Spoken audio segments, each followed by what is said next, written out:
Assalamu alaikum, my dear students. I'm not करें exercise number 12.1.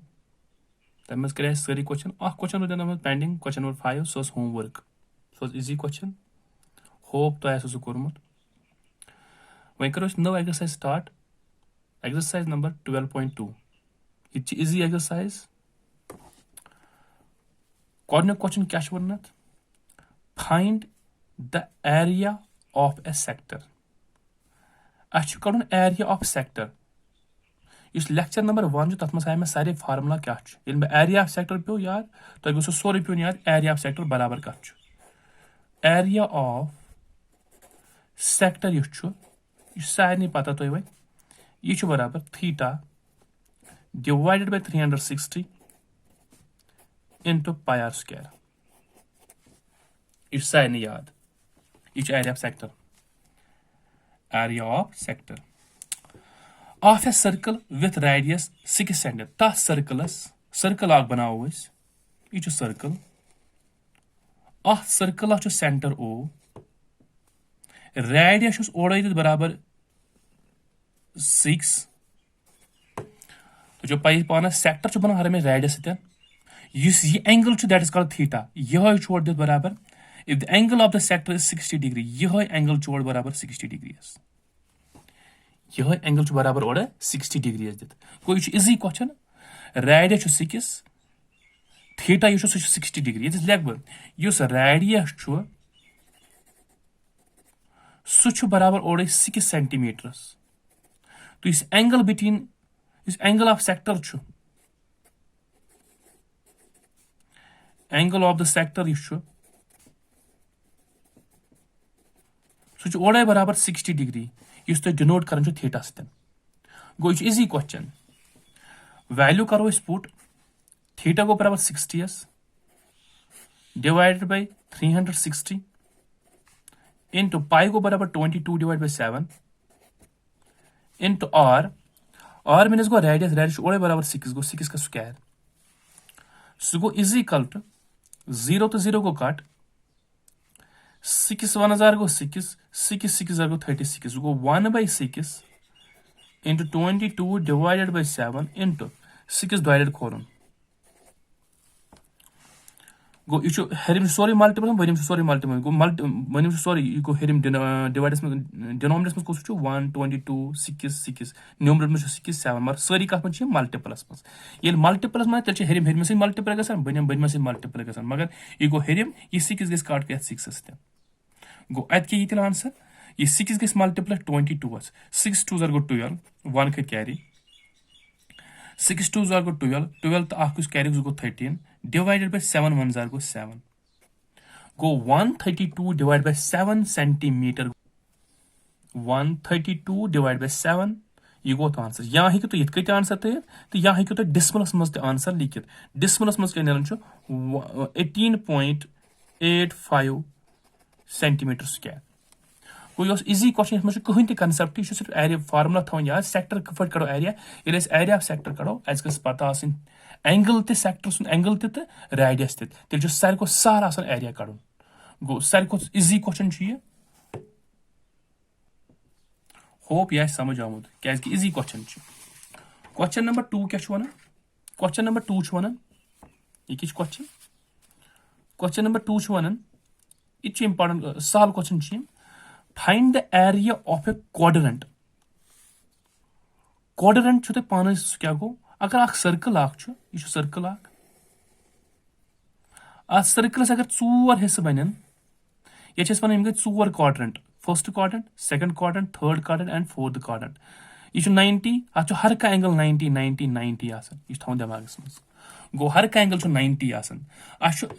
Area quadrant करो of a circle या चोर same यूत यह तूत गो बना अलग कुन अलग क्वाड्रेंट यह गो क्वाड्रेंट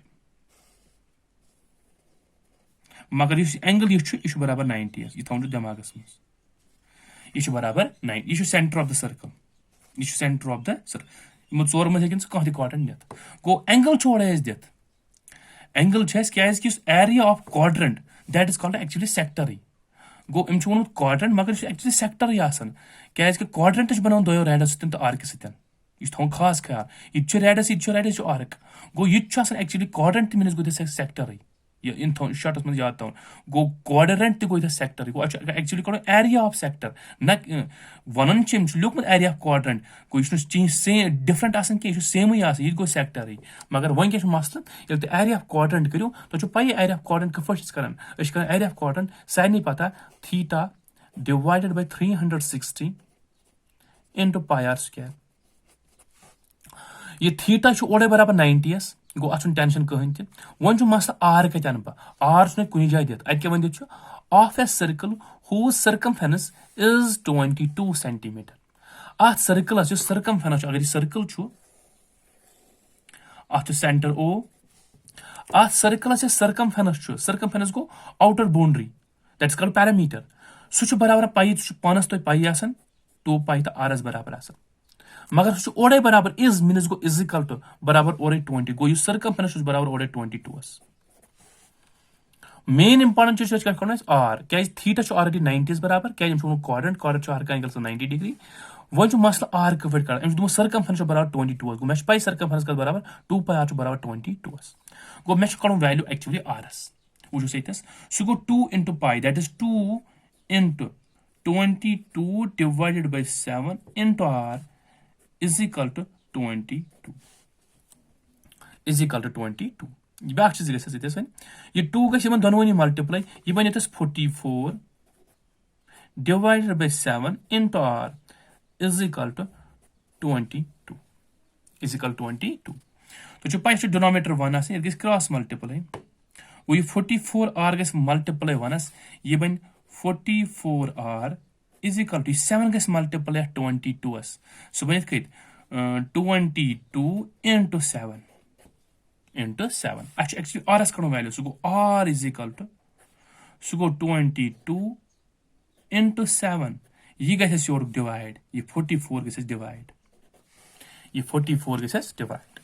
सह गो कत r is equal to तुम शॉर्टस मज कर जेटो थोड़ा ये तुम शॉर्टस मज लिखित 2 से छिन कसर 2 22 जार या यम से हकोस वन या 2 से सटोस 2 2 जार 2 2 जार 2 1 जार 2 1 जार अत क्या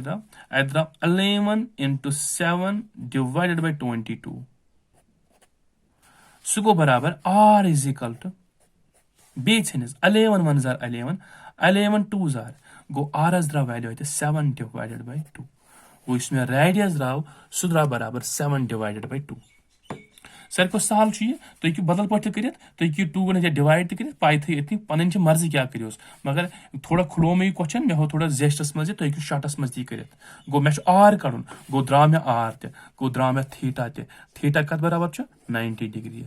गो ये आर बराबर 7/2 थीटा बराबर 90 डिग्री जिम दोनों वैल्यू त्रावन कत मज यथ मज तत नी पान एरिया ऑफ क्वाड्रेंट गो यह होमवर्क यह होमवर्क गो ये तुम गर पाने कर होम कफ कर गो आर कफ कड़ो अम सर्कमफेरेंस गिवन अत बराबर 22 मे लिख सर्कमफेरेंस बराबर 2 पाई आर इज इक्वल 22 मे आरस कड़ो वैल्यू क्रॉस मल्टीप्लाई कोर्मुत सह गो 44 into दिस कसर चटमस 2 सत 2 11 जार 2 22 जार बे चटमस कसर अत द्रा बराबर r is equal to 7 divided by 2 गो theta is equal to 90 degree and r is equal to 7 divided by 2 सारे सहल क्वेश्चन ये मगर मेन इंपॉर्टेंट चीज आर कड़न मेन इंपॉर्टेंट चीज आर कड़न गो आर वैल्यू त्रावन यथ मज एरियास मज थीटुक वैल्यू त्रावन अत तत पान area of quadrant that is called area of sector that is called the area of sector. Question number 3 important question yaad thaun the length of a minute hand is a length of a clock is 14 centimeter suppose clock ago clock to circle asan minute hand sarko zooth asan that's called actually radius se asan wani ये थो खास ख्याल गो 14 centimetre गो minute hand length सह 14 centimetre find the area Swift by the minute hand in 5 minutes ये minute hand 5 minute कर 5 minute पक इन shorts मज suppose ये गो 3 यह गो 4 सपोज ये 4 बजे ये बजे ये 5 सपोज ये बजान 6 ये बजान वो थो सोरान वो यह गो 7 यह गो 8 यह गो 9 यह गो 10 यह गो 11 यह गो 12 यह गो 1 यह गो 2 तो यह गो 3 सपोज मिनट हैंड ये पे गो यह 4 पे मिनट हैंड 4 पे सपोज गो ये मिनट हैंड पक कस मिनट पक 5 मिनट पक इन शॉर्ट में तो याद 5 मिनट पकुन गो मिनट हैंड पोक पे 4 पे 5 तान ये 5 मिनट आसान गो यह पकुन योथस वोत सपोज योथस वोत वन योथस वोत यह पे ये पे योत 14 ये 14 अत कहीं शक यह बना बह यथस वन यह गो सेंटर यथस बना बह इत कत वन यह गो सेंटर ये मिनट हैंड ये मिनट हैंड 5 मिनट कड़ी पे योत तान ये 14 तो ये 14 ये 14 तो ये 14 वन वन तुम सा फाइंड द एरिया तुम यम कूता एरिया कोड ये पे योत 5 मिनटन कूता एरिया कोड 5 मिनटन कूता एरिया कोड दैट मीन्स एक्चुअली सेक्टर अगर तुम वो दिमाग में त्रो यह क्लॉक ये गो ये 4 बजे पे वोत कोथस 5 मिनट 4 पे वोत 5 मिनट 5 तान गो अम कर कस मिनट एक्चुअली 5 मिनट कस मिनट कड़न 5 यह अवर्स कह गंट कड़ ना यह कर 5 मिनट 4 पे वोत 5 तान गो अम कर एक्चुअली कस मिनट 5 मिनट्स कड़म क्या कड़म 5 मिनट्स अ वन तुम वो सा अथ सेक्टरस अथ स्विफ्टस क्या एरिया गो दैट मीन्स अ मेन यम पढ़ान तुझे पाई ये एरिया कड़म हरमेश बराबर थीटा क्या सेक्टर योन मुजरा divide by 360 degree into pi r तो स्क्वायर आर कहीं टेंशन आर ओडे बराबर 14 गो आर द्राव तुम बराबर 14 अर कहीं टेंशन आर कहीं टेंशन आर द्राव बराबर 14 मसल 5 मिनट पोक मिनट हैंड अत वो एंगल कूता बन मंदस मज 5 मिनट पोक एंगल कूता बन एंगल कूता बन तो अगर लेक्चर नंबर फर्स्ट तो पोर्मुत मे तमें शीट मौजूद तुम वो पाने इस मिनट पकान सह कस डिग्री 6 डिग्री गो अगर यह 1 मिनट पक 6 डिग्री कड़ यह मे होमुत गोथी ये सात लेक्चर नंबर फर्स्ट पढ़ो तथ मे होमुत 1 मिनट कफ 6 डिग्री आसान गो ये 1 मिनट पक यह कस डिग्री पक 6 डिग्री 2 मिनट गो 12 3 मिनट 18 4 मिनट 24 5 मिनट 30 डिग्री गो इथे कट गो दैट मीन्स अगर हसा 1 मिनट पक अगर हसा यह 1 मिनट पक यह हसा कर कस डिग्री यह हसा कर 6 डिग्री यह हसा कर 6 डिग्री वन अगर 5 मिनट पक वन हसा पोक 5 मिनट गो 5 गस मल्टीप्लाई कत 6 तेल कस डिग्री पोक तेल पोक 30 डिग्री गो युस एंगल आस मिनट हैंड दरमियान सह 30 डिग्री बराबर कत बराबर आ 30 डिग्री गो यह सारे सहल क्वेश्चन अगर तुम पूर थो दिमागस मज यह क्या वन यह सारे सहल क्वेश्चन वन दप कह सर यह कप 1 मिनट इज 6 डिग्री अगर तुम लेक्चर नंबर फर्स्ट पोर्मुत तथ पाने क्या वोलमुत ये कत दोमुत ए अगर हसा 1 मिनट हैंड पक कंप्लीट पक 60 मिनट कस मिनट पक 60 मिनट गो अगर 60 मिनट एंगल सम प्रॉपर्टी कत रटान सह बराबर 360 डिग्री गो ये कड़ान कॉमन ये सह गो 1 मिनट अकिस मिनटस कूता पक अकिस मिनटस पक 360 डिग्री डिवाइडेड बाय 6 ये पे क्या हुआ सह गो ये 0 तो 0 गस कट सह गो 1 मिनट इस द्राव सह गो 6 1 जार 6 6 जार सह गो 60 डिग्री अकिस मिनटस पक 6 डिग्री 2 पक 12 3 पक 18 4 पक 24 एंड 5 कूता 5 सोदी 30 डिग्री गो अतस कूता ये तेल एंगल 30 डिग्री गो अगर ये मिनट हैंड पक ये पे योत 5 मिनट पक मिनट हैंड इस एंगल बनाए ये बनाए 30 डिग्री एंगल गो सारे सहल गो थीटा ते द्राव बराबर 30 डिग्री तो आर द्राव बराबर कत 14 वन हेकन सह असल पे क्वेश्चन कर गो सारे सहल क्वेश्चन सारे सहल क्वेश्चन यह शीटस पे हम बह पे वन यस वन बना बह अलग रफली थोड़ा इत यह आर्क बनान यह 14 सेंटीमीटर रेडियस यह 14 सेंटीमीटर रेडियस यह 30 डिग्री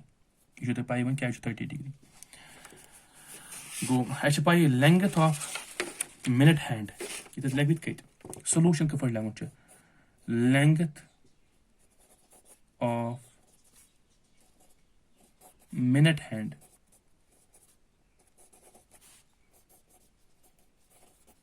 Size बराबर radius of the circle.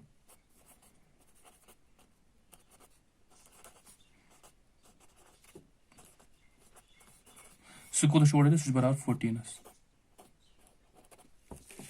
सह बराबर कत 14 गो सह बराबर 14 डिग्री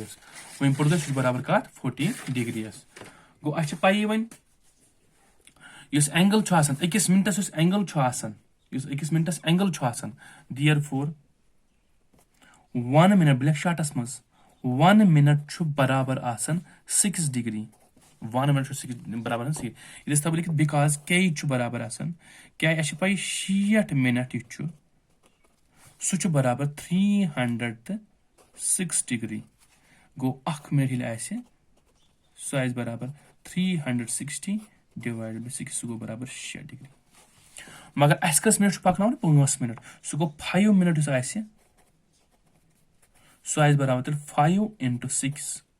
सह गो बराबर तेल कोता 30 डिग्री सह गो बराबर कोता तेल 30 डिग्री गो वन क्या वन इस एंगल देयरफॉर एंगल वन बनो sector angle of the sector सह बराबर वन 30 डिग्री एक्चुअली कड़न एरिया गो एरिया ऑफ सेक्टर कफ कड़ वन एरिया ऑफ सेक्टर सह पी कत बराबर सह बराबर theta divided by 360 degree into pi r square. So go is equal to theta show barabar 30 degrees divided by 360 degree into pi goes 22 divided by 7 into r to the barabar 14 go 14 ka square. So go is equal to is 0 to 0 gets cut 3 1s are 3 12s are so go 1 divided by 12 into 22 divided by 7 into 14 into 14 into 14 into 14 गो इत सह गो बराबर तेल one कसर चटो ये नहीं 7 1s गो 7 7 2s गो 14 ठीक ब्या चटोस ये द्राव वन यह द्राव 2 1s गो 2 2 6s गो 12 2 6s गो 12 बे चटोस ब्या चटोस 2 3s go 6 2 11s अत क्या द्राव खाली अत द्राव लास्टस हर कम 11 into this 14 divide with this 3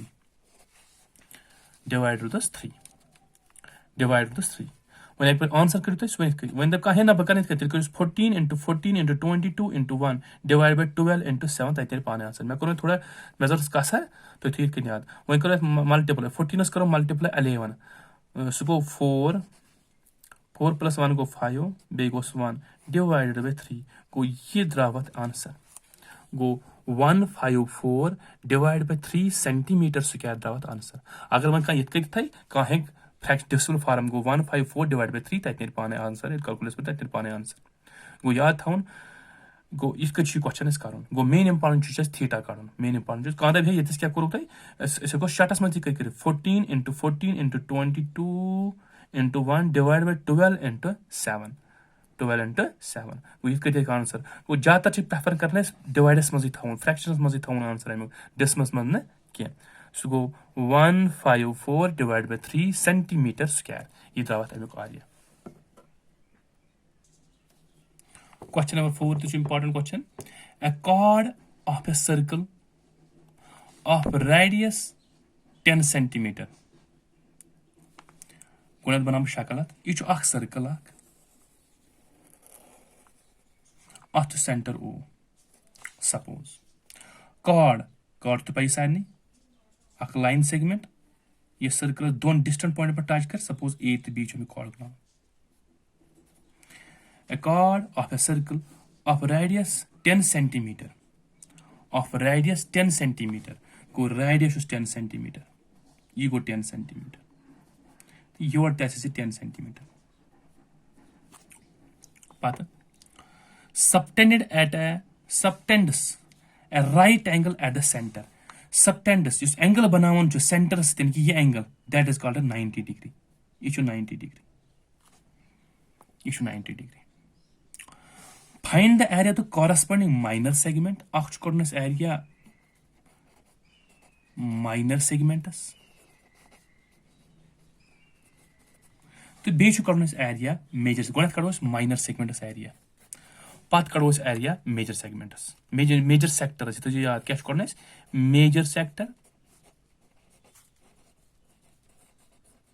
Akh कड़न minor segment बनाओ कार्ड सत्यन and sector शो बनाओ कम Satyan radius Satyan. गोनत कड़ोस minor segments answer. इसके फट कड़ो नजर थे सब. अगर ये सर्कल छो शक्ल हब यह गो सेंटर ऑफ द सर्कल यह गो कॉर्ड ऑफ द सर्कल यह पाइच कॉर्ड मगर अगर तो ये थी यित कन नजर यह कॉर्ड यह ए यह बी यह सेंटर ऑफ द सर्कल यह ओडे बराबर 10 यह ओडे बराबर 10 यह 90 यह 90 यह 90 वहीं कफट करो तो एरिया वहीं कफट करो एक्चुअली कछ एरिया कर माइनर सेगमेंट को किया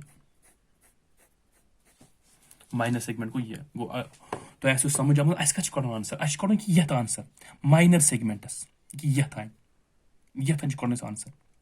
मगर अगर तो शक्ल अम ब्रो पढ़मुत आसो बह बनाव शक्ल बे आग बन यह सोरे सेक्टर यह गोस 90 बे बन ट्रायंगल बी यह 10 यह 10 यह 90 यह 90 डिग्री अस कछ कड़न एरिया अस कड़न कि यथ एरिया ए तो बी वो सवाल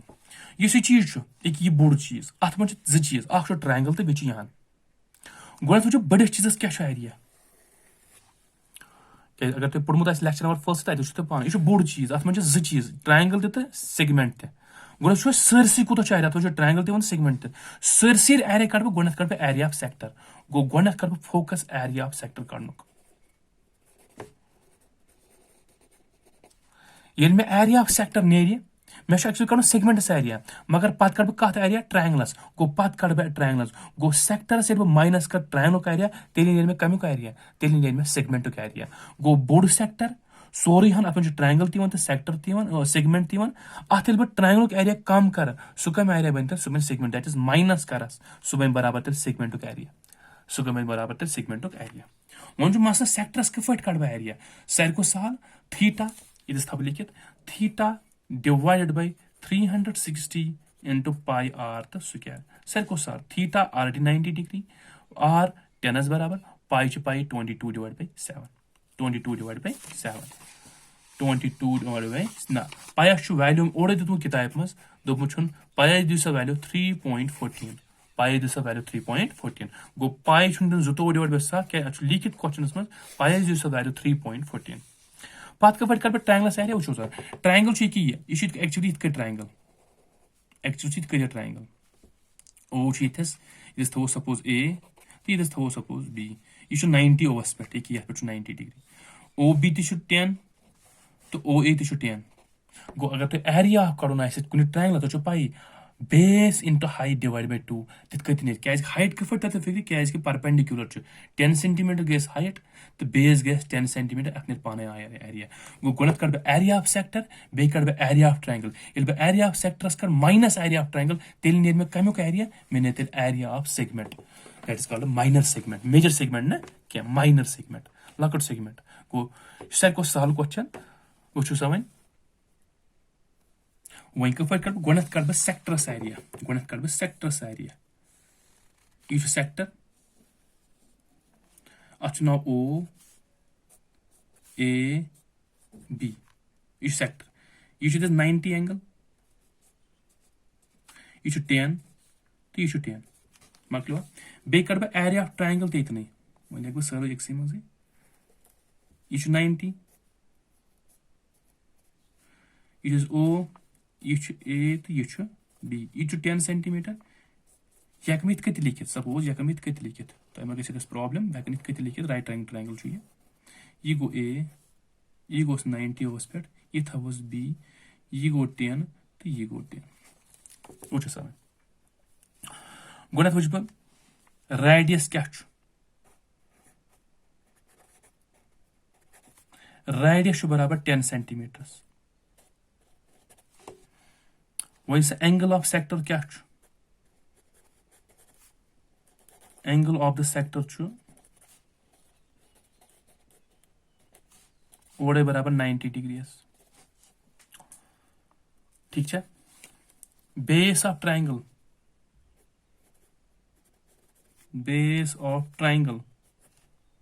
ओडे बराबर 10 सेंटीमीटर ऑल्टीट्यूड या हाइट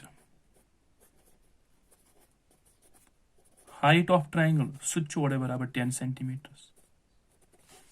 गो एक्चुअली करो माइनर सेगमेंट एरिया बे लिखित area of minor segment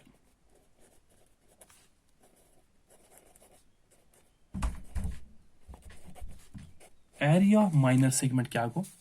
board अत मे दोनों चीजन that is called area of sector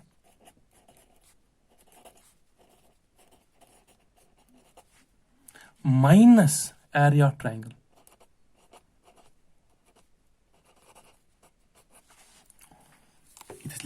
area of sector cut कर theta divide by 360 degree into pi r square minus area of triangle सारे नहीं पता base into height divided by 2 value करो put theta that is called 90 degree divide by 360 degree पाया शुद्ध value ओडे तुम दो 3.14 are बराबर 10 का स्क्वायर माइनस बेस बराबर 10 हाइट बराबर 10 डिवाइड बाय 2 कसा सटो 90 1 90 94 उसको 1/4 इंटू 3.14 इंटू 10 स्क्वायर को 100 माइनस इट्स इन कसर इथे क्या थे कसर चटोस सो गो 2 1 2 5 आई द्राव 5 into 10 5 into 10 5 into 10 is equal to ये 100 करो मल्टीप्लाई 3.14 मल्टीप्लाई ये सारे डिनोमिनेटर 1 आसन ये बन इथस इल्ते मल्टीप्लाई सो बन 314 डिवाइडेड बाय 4 1 को 4 माइनस 5 10 को 50 ये डिनोमिनेटर 1 आसन क्रॉस मल्टीप्लाई गस सो बन बराबर 314 माइनस ये गो बराबर 200 डिवाइडेड बाय 4 सो गो बराबर 314 वाला 200 314 वाला 200 सो गो 114 डिवाइडेड बाय 4 सो गो इज इक्वल टू शून्य बराबर तो डिवाइड करियो शून्य बराबर 28.5 centimetre square 28.5 centimetre square sir को सहल क्वेश्चन चाहिए रेडियस गस पता आसिन सेक्टर एंगल गस पता आसिन बेस तो हाइट या कोस एरिया बेस तरीके कर अगर तुम तो मैं लेक्चर नंबर 1 मज बनो एरिया कफ कर मैं सहल तरीके से एरिया कड़ो तो यह सहल गो अद नीर पे यथ कर माइनस ये अद नीर पे तुम कमुक एरिया यह नीर एरिया सेगमेंटुक एरिया कमुक एरिया सेगमेंटुक एरिया नीर वन गो सेगमेंटस कूत द्राव एरिया वन सेगमेंटस द्राव एरिया वन कूत 28.5 सेंटीमीटर स्क्वायर सर को सहल क्वेश्चन चाहिए वन कड़न दोयम चीज मेजर सेक्टर वो मेजर सेक्टर कफ बन यह सर्कल यह लकुट सेक्टर तुम वो वो यह गो सेक्टर ये पे हन यो बाकी हन कि यहाँ this is called major sector गो याद थवन गो माइनर सेक्टर गो अ ओडे 90 डिग्री तो इस मेजर सेक्टर तमुक एंगल कूत पे कंप्लीट रोटेशन पर 360 गो 360 डिग्री माइनस सो 90 डिग्री माइनस 90 डिग्री ये तुम वो ये बन ये equal 7 equal 2, that is 270 degree. You see major segment, major sector area, major sector angle आसे so is बराबर 270 degree. 270 degree. It is बना बो शक्ल रसात कुछ तो ऊपर तारीख कितना था भाई ये गो इतका चीज़ ये यहाँ अच्छी ये करूँ ये सेक्टर एक यहाँ एंगल गो इतने 270 degree इतना मुझे खास क्या 270 degree. The radius should be T. Radius should be T. Yes, it is. Radius is the change. Radius should be T. Radius is the change. Go agar वो major segment as area काड़ा पक्के पढ़ के बोले कि area of major sector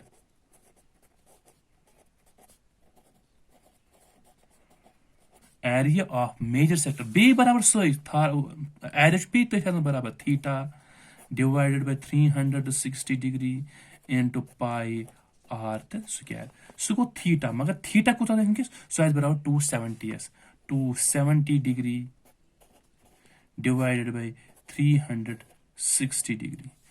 into pi. Pi is the value पाएंगे ना 3.14 into r means go 10 का square. इधर लेख तो कहाँ है कैज तो इधर कैज के 360 degree हासा बोले कस डिग्री 90 degree 90 degree कैज वालों कैज किस माइनर सेट आता है एंगल 90 तो तब बचो 270 degree अब यहाँ से 270 degree आती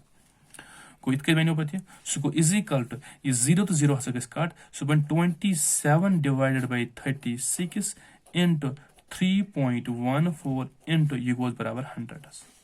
ये गो बराबर 100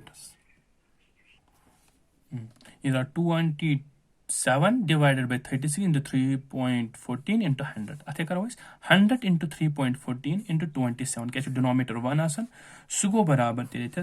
ये मल्टीप्लाई ये सुगो बराबर 8478 divided by 36 1 जार वो 36 ये डिवाइड करो यह तेरे बराबर 23.235.5 centimeter square. Go to solve question. After you solve question, go yeah, some hope, yeah, some much.